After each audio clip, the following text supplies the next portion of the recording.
Our top story tonight, a popular summer tradition for dozens of local families took an unexpected turn this weekend. A youth program that has partnered with the Coast Guard for years was forced to move one of its signature events across state lines after organizers say an unexpected issue arose just days before it was all set to begin. WSAV's Isabella Baez has their story. For the first time in 4 years, Junior Guard's Coast Guard search and rescue demonstration was not held on Tybee Island. Organizers say they planned for it months in advance, but just 2 days before, they were told they needed a permit, making them relocate out of Tybee. It started on Tybee Island, and that just was kind of a really tough pill to swallow. Building confidence, learning first aid, and developing leadership skills are just a few of the things Michael Bersky, Director of Performance and Operation, says 5th through 12th graders gain at Junior Guards USA, a program that partners with local Coast Guard units. Bersky says one of the biggest highlights for participants is the search and rescue demonstration. Seeing these young kids rush on out there, well-trained, and just really enjoying themselves. However, after 7 demonstrations on Tybee Island, they say they were told for the first time they needed a permit just 2 days before it was scheduled. City officials, they've known it was happening. Tybee Fire and Tybee PD have been notified every single time you do this, twice a year. Bersky says the guards provide all of their own resources and don't ask the city for any support. So the last-minute permit request came as a shock. We were told that we needed a letter of permission from DNR, and as DNR stipulates under 391-4-5.03 for marina event permits, we fit none of those criteria. Bersky and his team were able to change locations to Coligny Beach last minute. However, they still wish they could have done the demonstration here at home. Here in the Tybee community or surrounding islands. So this makes the most sense. But whether it happens on Tybee or not, we will be having the event. WSAV reached out to Tybee Mayor Brian West, who shared he was disappointed that they were unable to work with this group, but looks forward to the next event on Tybee. To read his full statement, you can head to our website at WSAV.com. Reporting on Tybee Island, I'm Isabella Baez, WSAV News 3. On your side. Savannah firefighters quickly contained a garage fire that was reported at 8:58 tonight in the 400 block of West 36th Street. The fire was brought under control just 9 minutes later at 9:07, according to the department. Officials say the fire was limited to a detached 2-car garage and did not reach any occupied homes. No injuries have been reported. A local teenager is facing serious charges after police say they uncovered a threat targeting Metter High School. The Metter Police Department says it received a tip yesterday about a threat to carry out a violent attack against students, faculty, and staff.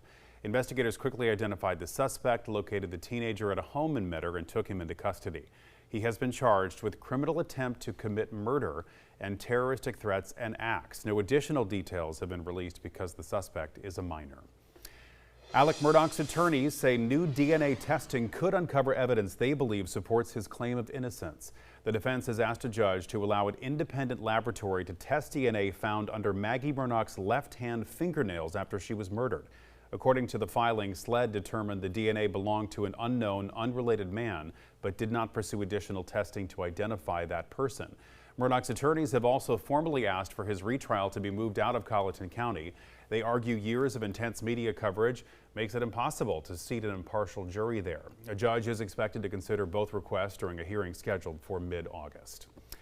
Team coverage now on wildfires in the area. Firefighters in Camden County are battling a massive marsh fire sparked by a lightning strike. The blaze has now burned hundreds of acres, sending thick smoke across parts of Interstate 95. WSAV's Sarah Smith was there. Attacking from the air. It is in a remote area and is being predominantly fought by aircraft overhead.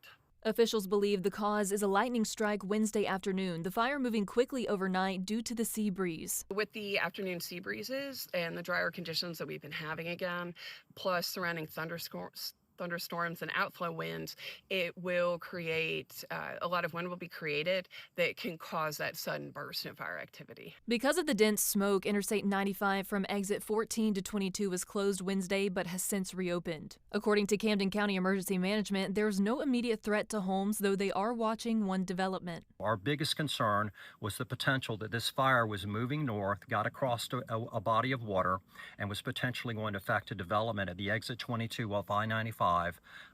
And that potential for the 62 homes in there Horseshoe Cove area development was a big concern, so we put them on what's called a level 1. Right now, it's a very low level of potential threat going towards that exit 22. And officials believe most wildlife were able to move out before the fire spread. Because it was a lightning strike, it allows the wildlife a little more time to escape the area. But being as remote as it is, most wildlife will have a chance to escape before any damage can occur. Crews in the air and on the ground will continue to remain on scene as needed, and officials will continue to push out alerts online. In the coming days, drivers should continue to use caution when you see smoke and follow any directions from law enforcement. In Camden County, Sarah Smith, WSAV News 3, on your side. Our team coverage continues in Bullitt County. The Board of Commissioners will meet tomorrow to discuss a burn ban. This comes as crews are working to regain control of a wildfire after it broke through containment lines yesterday. The Georgia Forestry Commission says the fire along Bowie Driggers Road has now burned at least 415 acres and at last report was 75% contained. That's why county leaders are concerned. What we're really trying to do at this point is we just want to put a temporary pause on the burning so that we don't have even more fires starting. This is something we've been discussing over the last week, just kind of watching the weather to see what was going to happen. There was some rain that was forecasted last weekend. It never really showed like they expected. If approved, the ban would remain in effect until the weather conditions improve. New tonight, the Savannah Police Department traded patrol cars for bicycles, inviting the community to ride alongside officers for its first ever community bike ride. Dozens of riders, all ages, gathered near Carey Street and Dixie Avenue before taking a 3-mile ride along the Police Memorial Trail and portions of the Truman Trail. The event was held in partnership with Bike Walk Savannah and Safe Kids Savannah. It was designed to build stronger relationships while promoting healthy activity and bike safety. Organizers say the event gave officers a chance to connect with residents outside of their traditional law enforcement roles while highlighting local trails and encouraging community engagement. Not just the badge. It lets our community know that we're part of their community. You know, we're people too. It's not us and them. This is our community. So we're very happy and excited for this first bike ride, and hopefully no one passes out. And Chief Gunther says the department hopes to make the community bike ride a regular event and is encouraging neighborhoods interested in hosting a future ride to reach out to Savannah Police. With students heading back to class on Monday in Chatham County, Savannah Police are reminding drivers that school zone speed cameras are about to be turned back on. The cameras will be reactivated on Monday at every school zone in the city. So for the first 2 weeks, drivers caught speeding will receive a warning instead of a ticket. After that, citations will be issued. The cameras will be active 45 minutes before school begins, stay on throughout the school day, and turn off 30 minutes after dismissal. Police say the cameras only operate on school days and won't issue citations on weekends, holidays, or weather-related school closures.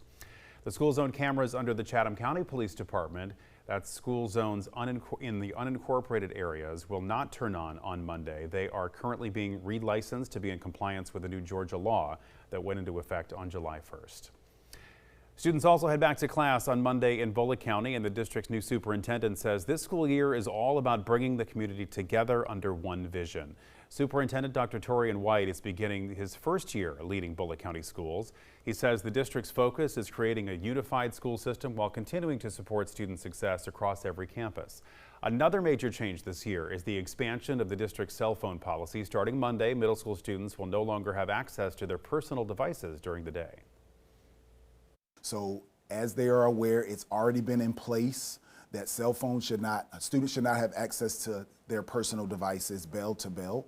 That has already been in place at elementary school. And so this year we are adding on the middle school. White says the district plans to evaluate how the policy works this school year before expanding the bell-to-bell cell phone ban to all grade levels next year.